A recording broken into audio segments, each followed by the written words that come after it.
Hello, and welcome to the Feeling Good podcast, where you can learn powerful techniques to change the way you feel. I am your host, Dr. Rhonda Borowski, and joining me here in the Murrieta studio is Dr. David Burns. Dr. Burns is a pioneer in the development of cognitive behavioral therapy and the creator of the new Team Therapy. He is the author of Feeling Good, which has sold over 5 million copies in the United States and has been translated into over 30 languages. His latest book, Feeling Great, contains powerful new techniques that make rapid recovery possible for many people struggling with depression and anxiety. Dr. Burns is currently an emeritus adjunct professor of clinical psychiatry at Stanford University School of Medicine. Hello, Rhonda. Hello, David. And hello to our most magnificent team neuroscientist, Mark Noble from the University of Rochester, the Wednesday Therapy Group, and just all of everything that you've written and all of the support that you've given to the team community. Mark, we welcome you. And it's so lovely to be here with both of you. I'm so excited to have a chance to chat together once again. Good to see you, Mark. Every time I'm out walking on that path where you go to our house and turn right, and then about a half a mile you turn right, and we go kind of behind some houses. And that's where that waterfall was. Yes. That we've had a photo of. That I still maybe I'll use that in this for the show notes, because I think I have that in my media library. But I think about you every time I walk past there, which is pretty much every day. Oh, that's so sweet. Thank you. Well, I forgot to say, did I say welcome to our listeners? This is episode 309, and we welcome our listeners across the world and around the country. And it's ironic that last week, September 5th, we had a beautiful podcast on love. And today our topic is loneliness.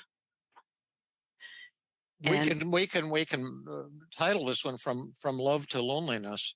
Sure. That's a good idea. And let me start with reading an endorsement about our episode 303, and then we'll make an announcement, and then we'll dive into the topic. So episode 303 was entitled Meet the Amazing Jason Menno. And Eduardo wrote to us, Dear David, Rhonda, and Jason, thank you for this one. I love what Jason said about most of his negative thoughts being nonverbal or silent. I'm not sure if he meant that because meditation quiets your mind or not, but I believe that has been my case for years, and it had never occurred to me.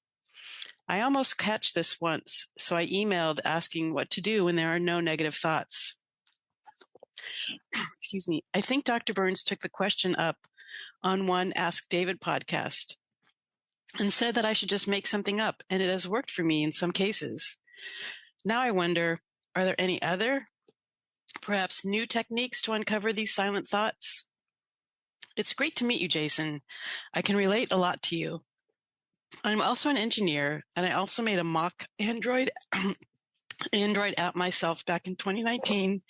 Excuse me, and showed it to Dr. Burns for inspiration. Eduardo. Stop crying, Rhonda. It's so sad what you're saying. I know. I'm sorry. I'm sorry that you're having trouble speaking. So, David, when you sent this email to Jason, he wrote back about the stick figure technique. And I have to say, I don't know that technique. Well, the stick figure technique is pretty cool. And you get a glass of water or something, and I'll explain to them about the stick figure technique, Rhonda. I know how awkward that is when you got some there. Great. The way you do it is you just think about some moment when you're not able to think of your negative thoughts. Like I had a patient, and I've mentioned this on a previous podcast, but I'll repeat it fast, was a stockbroker, and he was anxious, and he kept insisting to me that he didn't have any negative thoughts. And I said, well, what's the situation where you were anxious and didn't have negative thoughts? He said, well, I was with playing golf with a client, and we were just about to tee off on the start of the golf course, and I was feeling incredibly anxious, and I had no thoughts. And so I drew a stick figure golfer, which was easy, with a golf club and about to hit the ball, and then put a big bubble above the golfer's head, like in a cartoon. And I said, imagine this is a cartoon, and just write down some things in the bubble so that people reading the cartoon will know why this stick figure golfer is so anxious. Just, you can make up some stuff. It doesn't have to have anything to do with you, but just make some stuff up. And so he said, okay, I'll be glad to do that. And he wrote in the bubble, I'll probably hook the ball into the lake and look like a fool in front of this client. The advice I gave my clients recently, and they all made a lot of money, was just dumb luck. And they think I'm a lot smarter than I really am. And when they find that out, they're going to lose confidence in me, and then I'll go bankrupt. I'll lose all my clients and end up homeless. And I said, oh, great. Now, would those thoughts make that stick figure golfer anxious? He said, oh, yeah, he'd be very panicky. And then I said, and were those thoughts anything like your thoughts? And he said, that's exactly what I was thinking when I was about to tee off. And so that's another technique that works, is we're giving ourselves messages all the time, but sometimes the words that we use to make the client aware of their thoughts, that you might think, oh, I don't have negative thoughts, but on some level you are interpreting things and giving yourself messages. And Mark, the example that you gave about anxiety too, even going back to prehistoric times, when a prehistoric man might be sitting by the campfire and suddenly hear a twig snap behind him and panic and have the thought, oh my God, what if that's a cougar, or, a mountain lion or a lion, or something like that. And he panics, he turns around, and he sees that it's just his wife who had stepped on a twig, and his panic instantly disappears. And that just shows this high-speed connection between our interpretations of what's going on and the way we feel. And it's true even in animals. Like if a deer spots a mountain lion, or even a pack of coyotes, as we have deer, mountain lions, and coyotes here around our house, the deer is going to be frightened because it has the thought or the perception, wow, I'm in danger. That animal there, like, several hundred yards away, could attack me, and the deer runs off running at high speed. Well, the deer doesn't have the thought in English, oh, that coyote pack is probably going to try to attack me, but it has that meaning. It sees that and makes that interpretation, and that causes the feelings of the animal just the same way that thoughts cause our feelings. So for whatever that's worth. And now let's move on to you, Mark, and your wait, before we're going to do that, I'm sorry. We have one announcement. Oh, okay. Yeah, I forgot. I'm sorry, Mark, about the October 2nd class that you're teaching with Jill on social anxiety. Yeah. It's going to be a great one on October 2nd. It'll be a full day workshop. It's on a Sunday. And if you're a mental health professional, you'll get, I think, 7 CE credits. But if you're not a mental health professional, you're warmly invited to attend this workshop as well, and get some help for your social anxiety, or learn how to get some help for your son or daughter, or a family member who may be struggling with social anxiety. And the techniques do work. Last week, we had on Kai and his new love, Mary Chan. Chan Marie. And they both were incredibly anxious and met through using my techniques that they had read about or learned about on the podcast, or learned about in the Tuesday training group, and fell wildly in love. And so, who knows, if you're shy and lonely, you may end up being married after this workshop, or even during the workshop. We move really fast sometimes. So come if you like. It's going to be a tremendous workshop. It's a great topic. It's my favorite topic. And you'll learn many, many methods on October 2nd, Sunday, for treating your own or someone else's shyness, social anxiety, public speaking anxiety, all of performance anxiety, all of those social anxieties. And then if you can go, probably the best way to find out about it, you can find out about it on my website, feelinggood.com. There's a right-hand column that describes this upcoming workshop and how to register for it, or you can just go to www.feelinggoodinstitute.com and then go to workshops or training there. You'll find it advertised on their website, Feeling Good Institute. That's one word, feelinggoodinstitute.com. Does that cover it, Rhonda? That does indeed cover everything. Yes. How is your voice now? It's better. I'm going to have Michael sneak in and bring me a cough drop. Oh, yeah. Well, we have to get you talking now to protect Rhonda's voice, as well as to give us the very exciting topic that you've been studying, Mark, loneliness. So tell us what you've been up to. Well, yes, thank you. It is such an important topic these days. And if it's okay, I'd like to start with maybe 3 or 4 minutes of a dedication of sorts to people who are experiencing so many different kinds of loneliness. There's so many reasons why people become overwhelmed with loneliness, combined with other powerful feelings of fear and emptiness and anger and feeling trapped with no way out, and other emotions that come riding in together with loneliness. There's the loneliness you feel when a loved one dies. It occurs when you've been abused and betrayed by someone you trusted. The additional feelings of being alone that occur if the person, perhaps a mother or father you thought would save you, doesn't come to your rescue. There's the loneliness in adult relationships where you're physically, sexually, emotionally abused and you can't see a way out.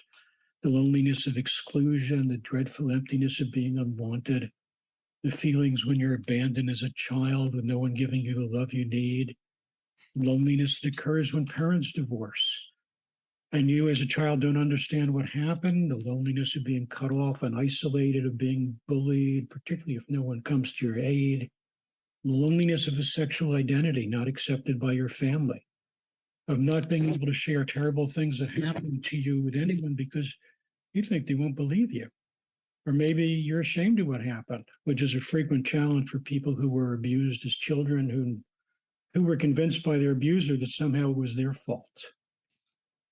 It can be the result of larger social forces, of being physically or emotionally different, or having a crippling disease, or having a different skin color, or a different religion.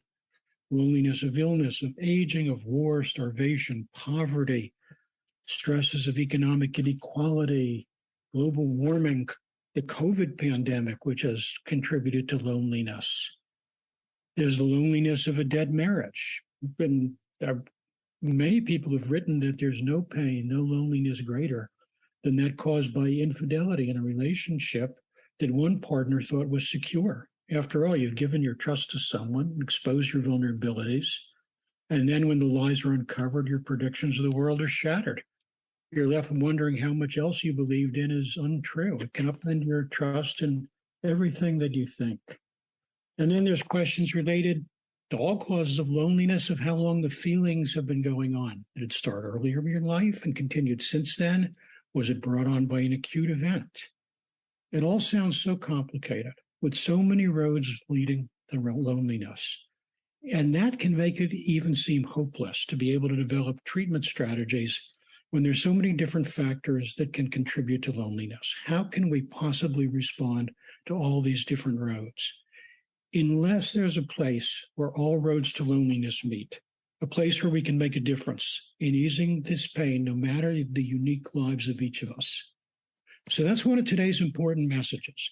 The remarkable thing is that CBT, and even more so Team CBT, offers powerful and effective ways of decreasing and even eliminating your suffering, including the pain of loneliness. David, there's so many examples spread throughout your books and podcasts, and we'll focus on some of those examples as we continue on.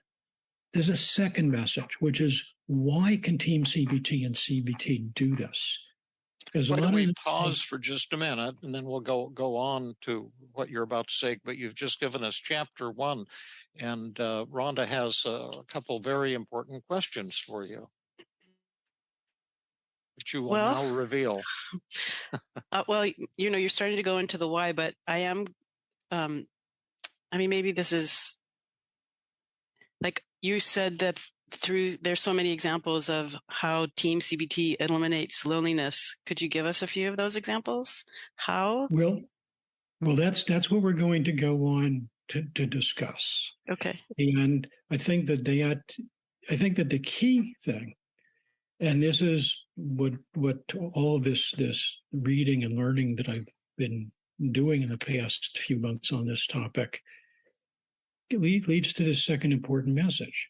The feelings of loneliness that make you so unhappy are a sign of your brain working right. It's not that your brain is broken.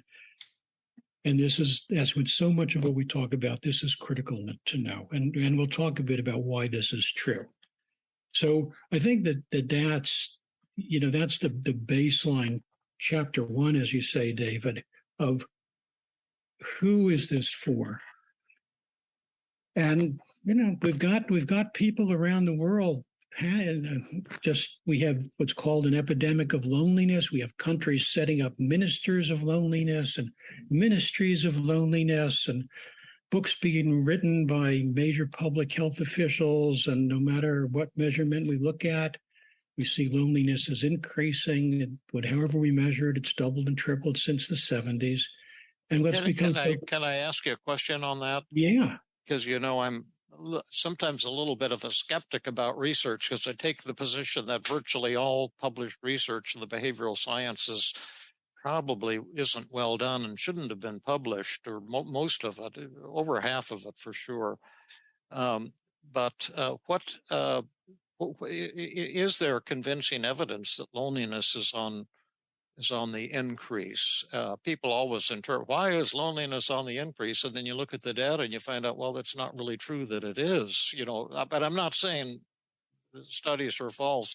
I'm saying it wouldn't surprise me if they're not well done. Do you know how they're measuring loneliness and how they've come to this conclusion that it might be on the upswing? It might very well be. I know hatred and hostility and violence certainly appears to be on the upswing around the world, but I don't even know if that's valid, because it seems that way because we see it on the news all the time.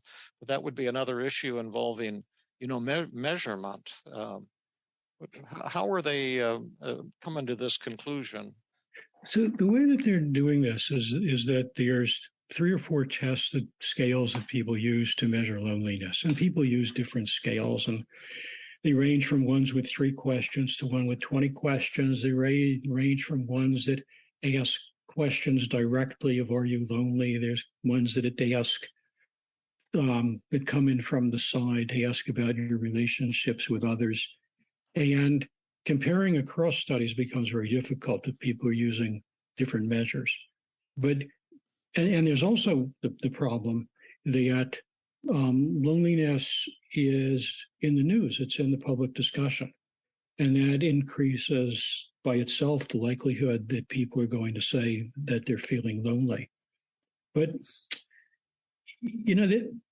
still, it seems like there's something out there. And what got me so interested was that in studies over going back 20, 30 years, there's so many links between loneliness and other problems: cognitive decline, progression of Alzheimer's, stroke, vascular resistance, changes in immune system function, changes in sleep patterns, anxiety, depression,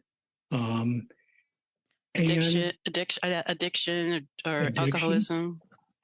Mm-hmm. Yeah. So whether it's increasing or not, it has very serious effects on on many other problems. And what... Can I stop just one thing? I think what we can say with ultimate certainty is that since the COVID epidemic, all negative feelings have increased dramatically, including loneliness. Yes. But then if we were to say loneliness has increased, it sounds like, oh, that's on the increase, but other negative emotions aren't. But in fact, all negative emotions have been on the increase since COVID: anger, depression, inadequacy, anxiety, and so forth. But it certainly has been increasing at the very least since the COVID epidemic. That's for sure, Mark. Mark, how are we defining loneliness? So let's get to that in a minute, because what I wanted to introduce into our discussion was actually the reasons why I decided to become interested in this. So we've talked in previous podcasts and in the guides that I've written about core brain functions relevant to understanding why Team CBT is so powerful. And previously, I didn't include the perception of loneliness as a core brain function. And I think that was a serious mistake. I actually now think that loneliness represents an unusually potent combination of external information, interpretation, prediction, and emotion. And I'm curious about what you think about this. So, as with everything in evolutionary history, loneliness has a purpose related to increasing the likelihood of our survival.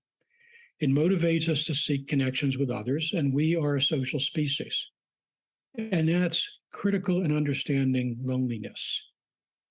If you have a baby that is separated from its mom and it does not cry out, it's going to die. And if you have a mom who doesn't respond to these cries, the baby is going to die. And from an evolutionary perspective, that mom's genes are lost from the gene pool, so that's a big evolutionary death. But if the baby cries out for its mother and the mother responds, they pass their genes along. So there's a strong selection pressure for expressing loneliness.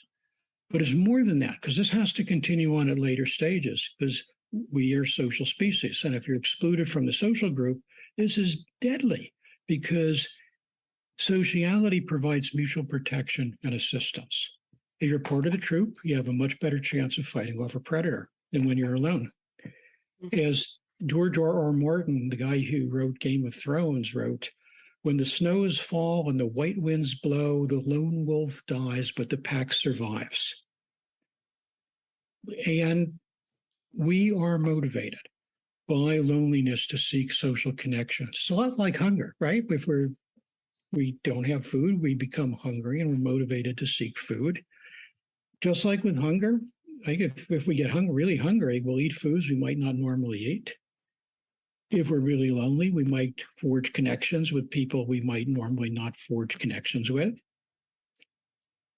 There's another similarity that really caught my attention, I thought was great, that when you're hungry, your taste system gets a bit paranoid. So you don't become more interested in all foods, only in some foods. And you become much less interested in foods with bitter flavors, because bitter flavors are a sign that a food may contain a toxin. Same thing occurs with loneliness. Loneliness is associated both with a desire to reach out, but also with a paranoia about reaching out, and a greater sensitivity to the adversities of connecting with other people. So you have this real challenge. The lonely people exhibit behavior that makes it more difficult to establish relationships a lot of the time. So when you move towards treatment, you get this real challenge. And of course, part of the challenge is that what the hell are we talking about?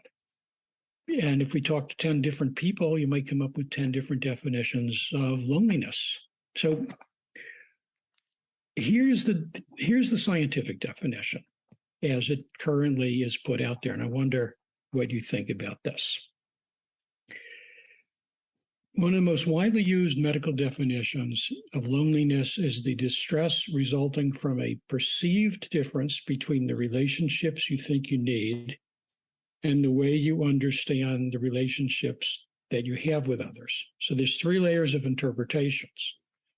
The interpretation of the relationships you think you need, the relationships you have, and the perception of the difference between them. Is what you think you need, what you think you have, and how you think they differ from each other. So that comes up pretty well as what looks like the core medical scientific definition of loneliness. How do you think about that? Does that seem reasonable, or does that seem off? Seems very complex and complicated. I don't know what you would say, David, but to me, loneliness is a sadness because you're isolated. Yeah, and that's right, and that's kind of what Mark just said. It's the distress that results from the difference between the relationships you think you need versus the relationships that you have.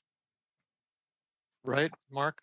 Yeah, that's right, and that's a core definition. And then people go on to talk about, how many people are involved and how close it is to your core. There's emotional, intimate loneliness that only involves a small number of people, 1 to 5, the absence of a person to rely on for emotional support and who affirms your value as a person. And then there's social loneliness, which is the larger groups, 15, 50 people who we interact with, and, child care and other kinds of other social issues. And then there's that giant collective loneliness, which these days is the internet. It's that outer social layer, which can be these days enormous in size. And people think about loneliness at all these different levels, and they talk about treatments for loneliness at all these different levels. And that creates the fundamental paradox in this literature, right? There's this whole literature that says the way you treat loneliness is to interact with people. And there's the Buddhist and the CBT view that the way you treat loneliness is basically to get better connected with yourself, and then everything else will follow. So those are the conundrums that people trying to work in this field are faced with. Do you encourage people to go out and join a stamp club or a baseball team or something like that? Do you work on your cognitions? And this is where this becomes the wisdom of David and Rhonda of how do we deal with loneliness, this enormous problem that so many people are facing. And I know you both have brilliant things to say about this. I'd like to say a couple of real quick things here. You raised an important question. You treat loneliness by working on your cognitions or by, hanging out with other people more. And I think, the data shows pretty clearly you overcome it by working on your cognitions. And I like what you said of getting more in touch with yourself. I wrote a book on loneliness, Intimate Connections, and the first part of it has to do with overcoming your fear of being alone. And I say in the book that this book can show you how to flirt, how to make people chase after you, and unlimited numbers probably. But I won't ever teach those to patients until they no longer need other people. That this idea that you must have other people to overcome your loneliness and to be happy is actually the cause of failed relationships. And that once you no longer need love and you're happy, learn that you can be happy alone, then it becomes relatively easy or much easier to enter the dating scene successfully. I might say, too, that, as you know, Mark, we're doing beta test after beta test with our Feeling Good app, and it's all involved, working alone on your own cognitions or with this electronic version of David. And in all of our beta tests, we've seen dramatic reductions in loneliness in a single day, just working to change distorted thoughts. The loneliness goes down as a package deal with people who are using the app. It equally reduces depression, anxiety, guilt, inadequacy, loneliness, hopelessness, and anger. And so that's something, if you're lonely, sign up beta test the Feeling Good app, and you can become much less lonely in a single day. And I think the reason that works is because once you're feeling good about yourself, you have a kind of joy that you project to others rather than a unhappy neediness, and that's infectious. Um, people only want what they can't get and never want what they can get. That's a basic principle of human nature. It's kind of a basic principle of the universe. So if you're lonely and telling yourself, I have to find somebody or I'm going to be miserable, then you're going to be needy, and this will actually drive people away. They won't want you because you're what they can get. But once you have learned to love yourself, then other people have to chase you, and that puts you in control because you're what other people can't get. You're not freely available and desperate.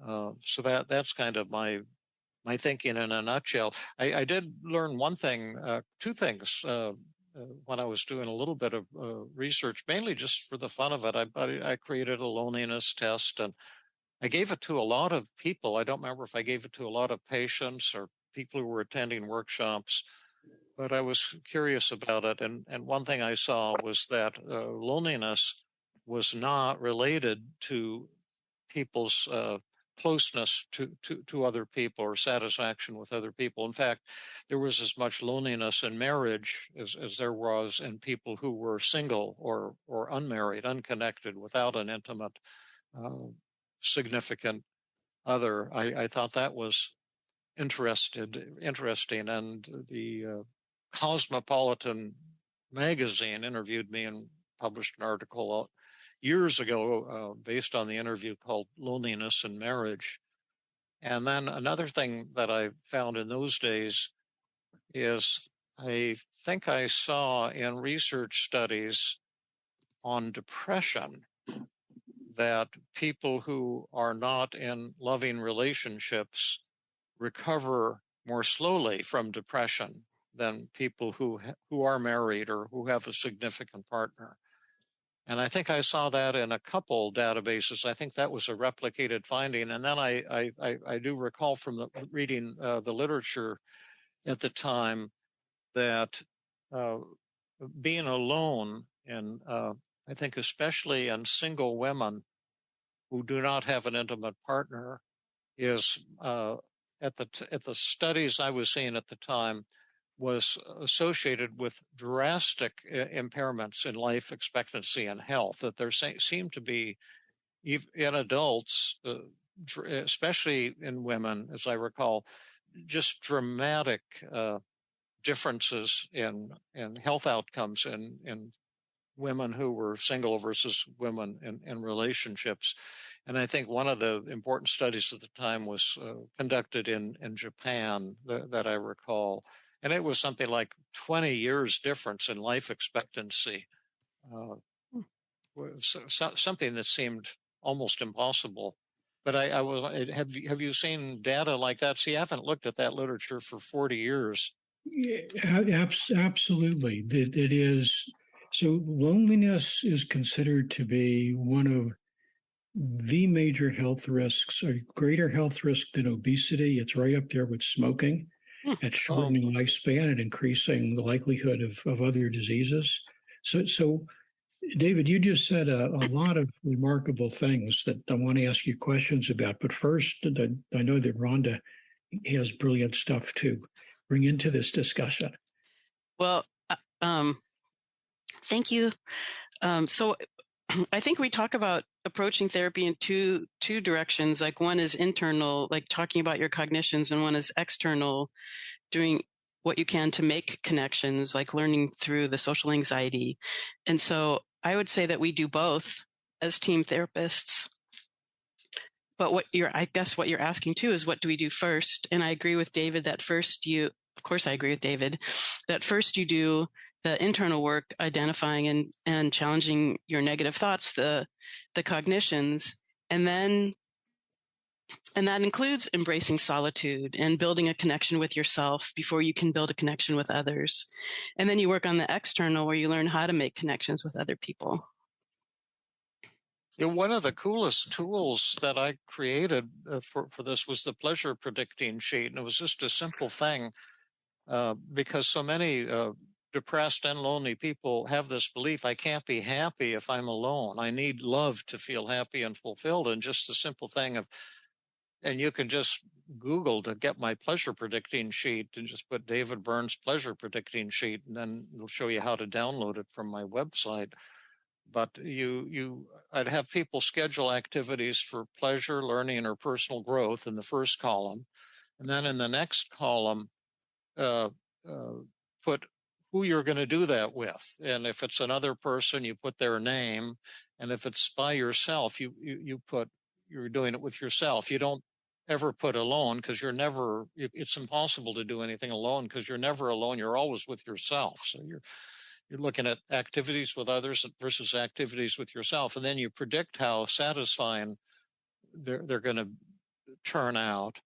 And then after you do each activity, you put how satisfying it turned out to be on a scale from 0 to 100. And I remember this fellow I treated who was very, very lonely because his wife was having an affair. She was a doctor. And I think he saw himself as kind of nerdy, and saw her as kind of like one of the beautiful people. And he was crushed when he discovered that she was having an affair with another doctor in the hospital where she was working as a resident or postdoctoral fellow or whatever.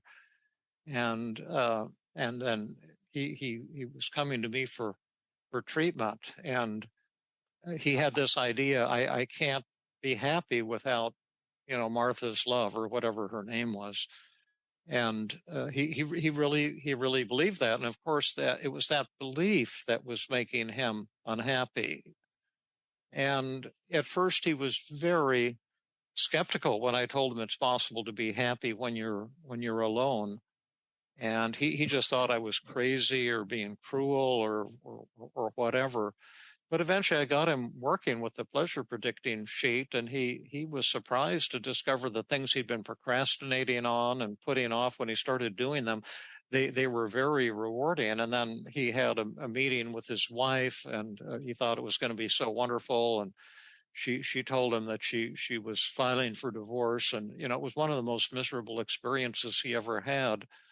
And he began to see that he could be happy when he was alone, and he overcame his depression and terminated therapy after probably 12 weeks or something like that. And then he wrote me an email after New Year's Eve, and he says, Dr. Burns, I just wanted you to know that I spent the holiday alone, Christmas alone, New Year's Eve alone, entirely by myself. And they were the happiest days of my life. And if I hadn't worked with you, I never would have believed that I could be so happy when I'm alone. God bless you, and thank you. And then years later, I treated some of his close relatives who had some issue. And I said, oh, by the way, how is so-and-so doing? And they said, oh, he's doing great. He remarried. He's happy as can be. And I said, well, how is his wife doing? He always thought she was one of the beautiful people, and he saw himself as kind of a inferior nerd by comparison. And they said, oh, sadly, she committed suicide. It was so powerful. Hear this guy. Okay, Dr. Burns, I need to hold your feet to the fire here, because you were saying some things that sound so paradoxical and so contrary to the common wisdom that you encounter when you go looking at how people are approaching this. But first, I wanted to ask you, you said you're getting remarkable changes with the app. What level of change are you seeing? How much are scores changing? Well, in one day, we've done two beta tests, and the one we completed 3 or 4 months ago was just a 1-day beta test of the basic training, just a small portion of the app, and we got all 7 emotions in 1 day went down in the mid 70%, the reductions in the scores.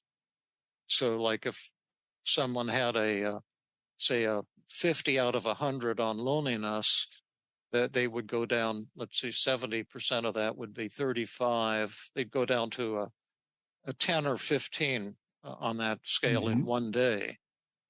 And those changes were vastly beyond what human therapists can get in, 6 months or a year of treatment. Then we just completed that was a small beta test with 40 subjects. And then we just completed a one with 133 subjects that was the basic training plus 2 additional classes to see what would happen after the basic training. And we had some problems with the basic training. The app had bugs in it that frustrated people, and a variety of things that caused it to be the 1 day reduction was less. It was more in the range of 60 to 65% reduction in a single day in all 7 emotions, including loneliness, but which was still beyond what human therapists can get in a year.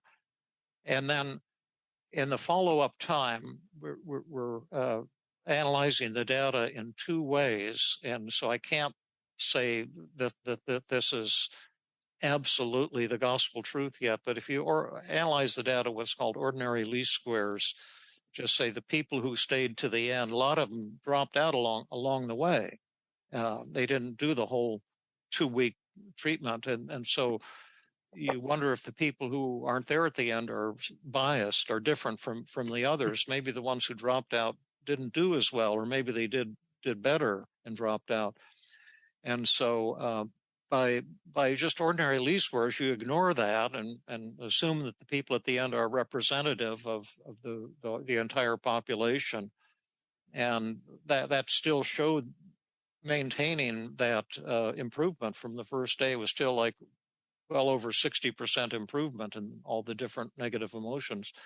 But the analysis we did with more modern techniques, and I have to say this cautiously, called direct FIML, or direct full information maximum likelihood, that takes into account the characteristics of the people who are not present at the end, and it estimates the final mood scores for everyone, including those who have dropped out, and that showed an 87% reduction in all 7 negative feelings. And you have to take that with a grain of salt, right?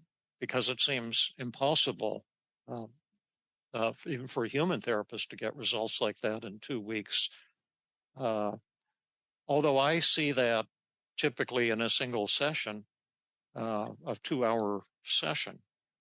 But so David, you're saying something absolutely remarkable that really that can't be stressed too much as a message for the listeners.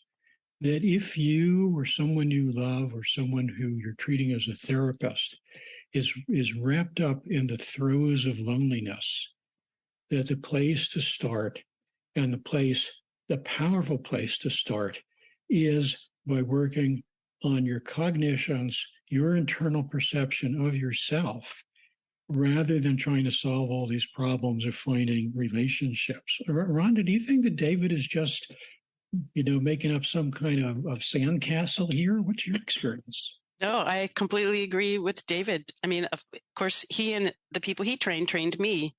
So I think, obviously the whole premise is if you change the way you think about a situation, you're going to change the way you feel.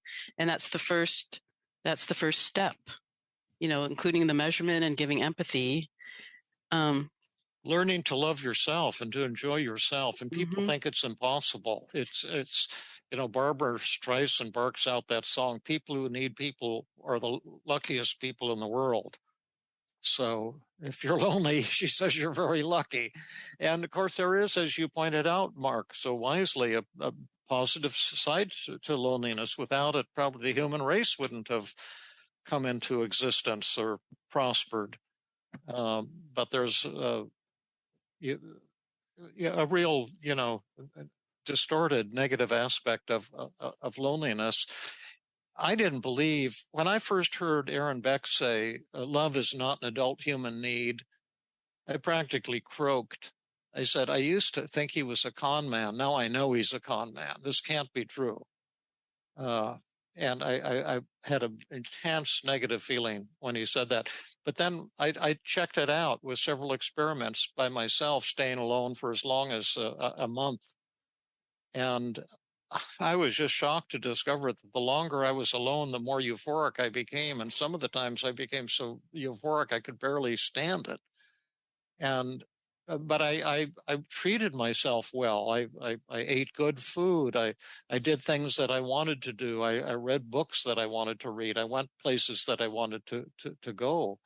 And I treated myself in a very friendly, loving way. And I made the discovery, David, you may be a kind of a horrible, worthless human being, as you've suspected all along, but you're not a bad guy to hang out with.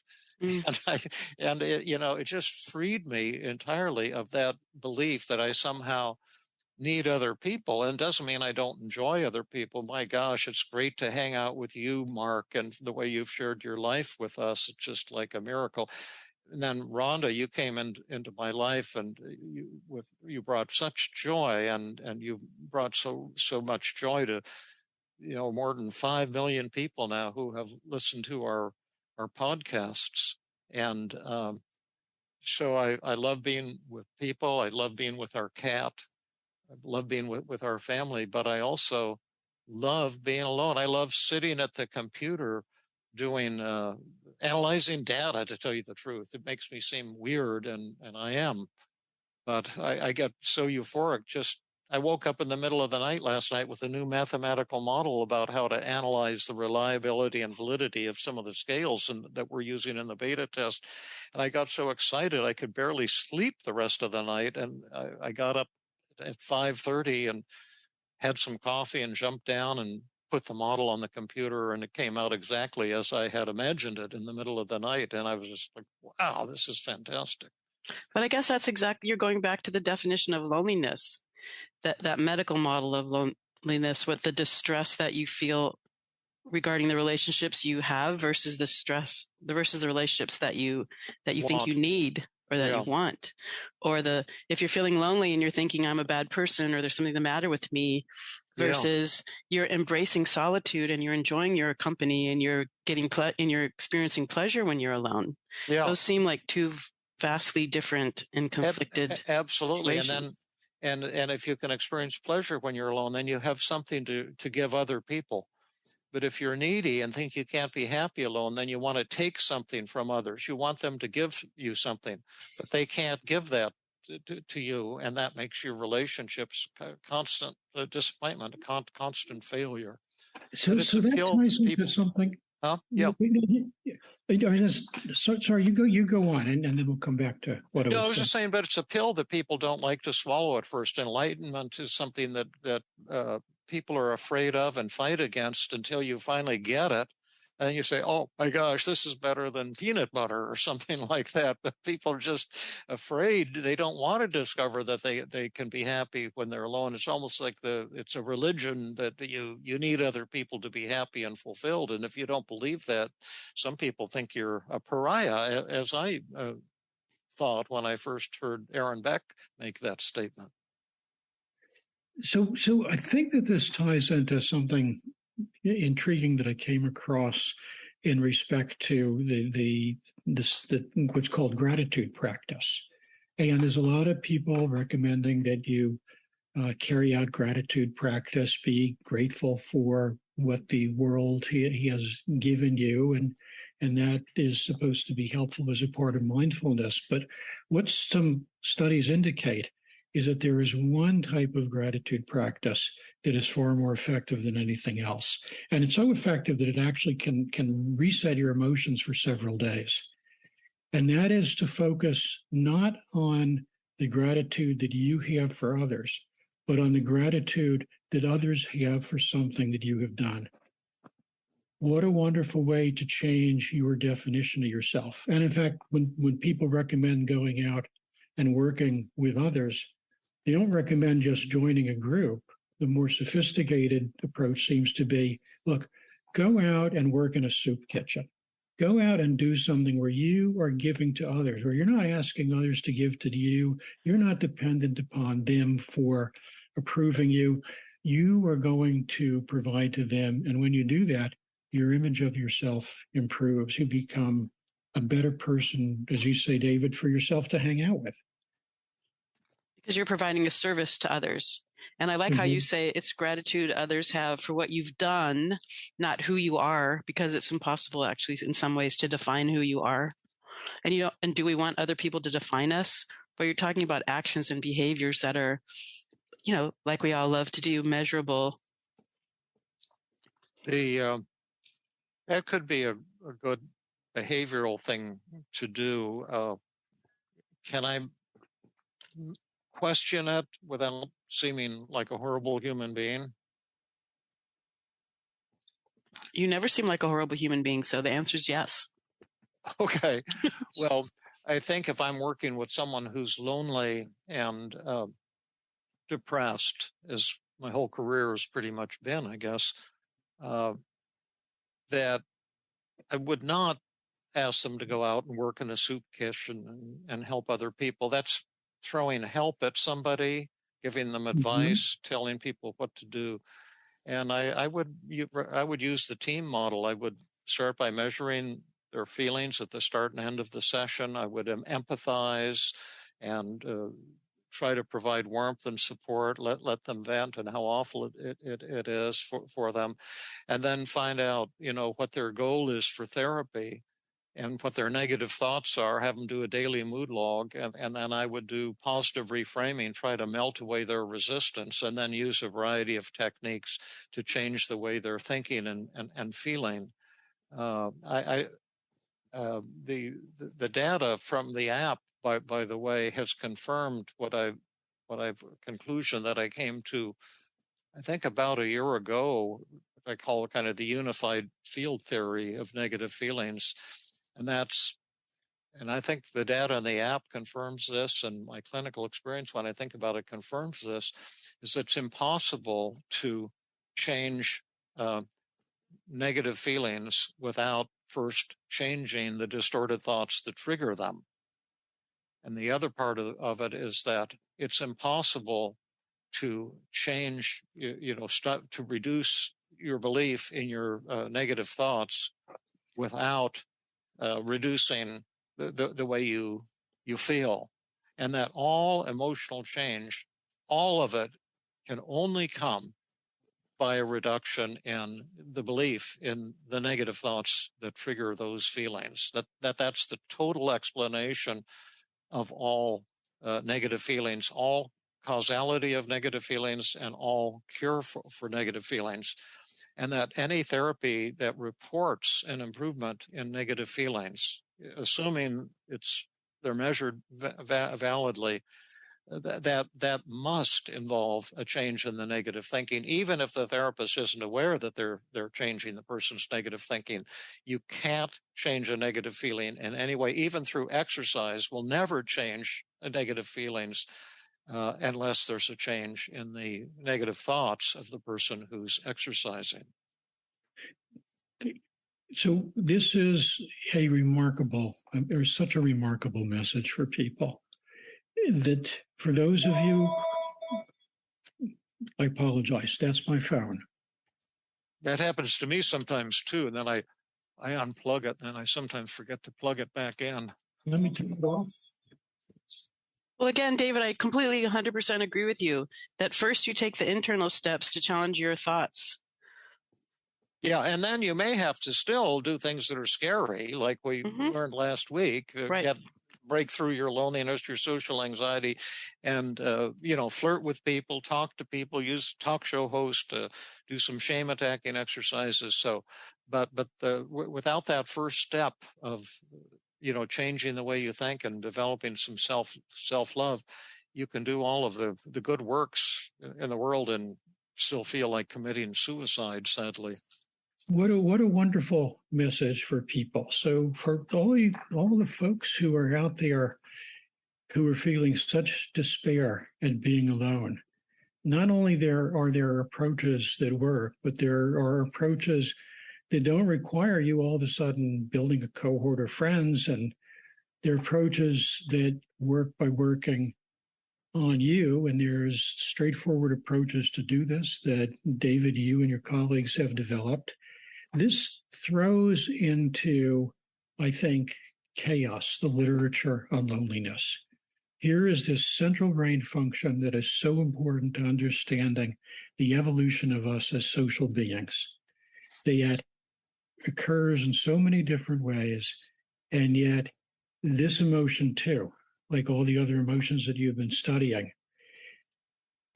can be addressed in exactly the same way as all the other emotions you've been studying. And there's techniques to do this, and whether people use the app or whether people use Feeling Great or whether people see wonderful therapists like Rhonda and Matt May and Jill Levitt, there is tremendous hope for people. So this epidemic of loneliness, you have the vaccine. Yeah, that's what we're hoping. The therapists are great. Rhonda is great. Matt May is great. The people at the Feeling Good Institute are great. But how many people can go to these elite therapists and afford to pay for it? The cost of therapists in California runs into several $100s an hour, and you may be seeing that therapist for many hours, and some of them are charging over $1,000 an hour, and demanding 2-hour sessions minimum to work with somebody, and many of them they're getting fantastic results. But how many people can afford that? The app right now is free. It's never going to be expensive, but it's scalable. That's the thing. It's outperforming these therapists, and it's free of charge. And we hope to raise some funds so we can get into marketing and get a commercial version out there and touch people in the hundreds of thousands or millions or hundreds of millions around the world who are struggling. Seems like almost everyone is depressed or anxious or lonely or angry or upset, and we think we have something that could bring tremendous relief. And the pretty rigorous beta tests are so far shockingly and wonderfully encouraging. And there are people who have lower fees. There are lower fee clinics, like Feeling Good Institute has a lower fee clinic. I myself have a sliding scale. Sunny Choi has a sliding scale. I know a lot of other team therapists that do. We got a lot of them with heart who are, who are, everybody needs to make a living.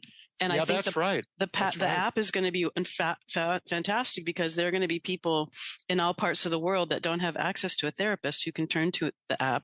Yeah. That's what we're hoping. Yeah, I just wanted to give a plug for those of us who work at lower fees. Oh, yeah. We've got some fantastic therapists. And if you can afford, $200-300 an hour, we've got some mind-blowing people, but every place isn't like Silicon Valley. And, so I'm just really happy we've got something that it looks like it's going to be able to touch a lot of people, and it's at a simple level. It's not just for the brainy. I write at the 4th grade level, and I'm working on my voice, Mark, so I can be lively on the app, like when I'm with you and Rhonda. Your comment was well taken, and we're focusing on that in a big way, including considering making parts of the app spontaneous. But a script is desirable because you can cram a lot of information into a short space. But I'm getting better at that. I had a tremendous performance anxiety, and I'm just now getting over it and loving the recordings as opposed to being terrified by having to record my voice and perform. What I still don't like to talk about is, I'm Dr. David Burns. I'm a certified board certified psychiatrist, and I've done blah, blah, blah. And when I hear that stuff, I hate it. But everything else, when I'm just talking to the people and working with them, I love it. So if you want a session with Burns, that's the electronic Burns in the app. And he's way better than I am, I'll tell you that. Well, Mark, we've talked about approaching loneliness from a, internal cognitive approach and from the external work, overcoming social anxiety, and even somewhat of a behavioral approach, doing something of service to others. How does those three prongs fit in with the neuroscience that you started off discussing? Well, I think that it creates, it emphasizes the central paradox of Team CBT compared to virtually all of the rest of the therapeutic worlds. That the idea that what's going on, I mean, there's studies on the genetics of loneliness, there's studies on the biochemistry of loneliness, there's studies using various body chemicals to try and treat loneliness.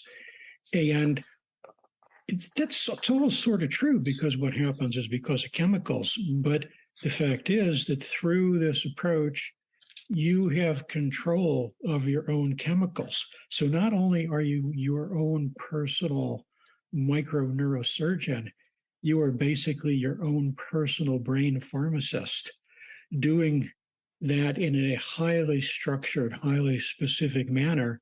And of course, you're using the basic properties of the brain to create these changes. And the fact that one can do this for so many different needs, it's not just that it's so helpful and hopeful. It's that I think that this offers one of the great challenges to the scientific understanding of emotional regulation, of depression, anxiety. I mean, there's these huge institutes that are being funded in millions and millions of dollars to study the genetics of depression and the genetics of OCD and other things. Here you have an approach that says, well, this actually is more powerful. And if you have a more powerful hypothesis, that's what scientists are trained to pay attention to, or it would be better if they paid attention to. For any scientists listening, this is important. This is important. This will change the way that you think about these problems and will change your ability to help people, which is what we're here for. I've got to say, as always, I am so grateful to spend time with you. And I feel so non-lonely in the presence of your wonderful company, and so uplifted and enlightened at the knowledge that this revolution is ongoing and that the app is on its way out to the world. What a wonderful thing. Thank you for joining us today, Mark, and maybe we'll try to follow up one of these days with the live therapy of someone who's lonely. I had invited a colleague who I discovered has been feeling lonely, I think, for a long time to join us, but he declined, which is understandable. Some people like to keep their inner lives more private, and others are happy to share. But I'll be looking around for somebody who's lonely, who's looking for a free live therapy session that we could maybe do a podcast on that topic. What do you think, Rhonda? I think that would be really super fun, and I think it'd be awesome if Mark joined us if we ever did that. Yeah, absolutely. I would love to. Sounds good. Well, have a good one, everybody. Mark, thank you so much. Thank you, Mark. Thank you, David. Really appreciate you. Thank you, Rhonda. Thank you, Rhonda and David, for doing this. What a treasure to spend time with you both. This has been another episode of the Feeling Good podcast.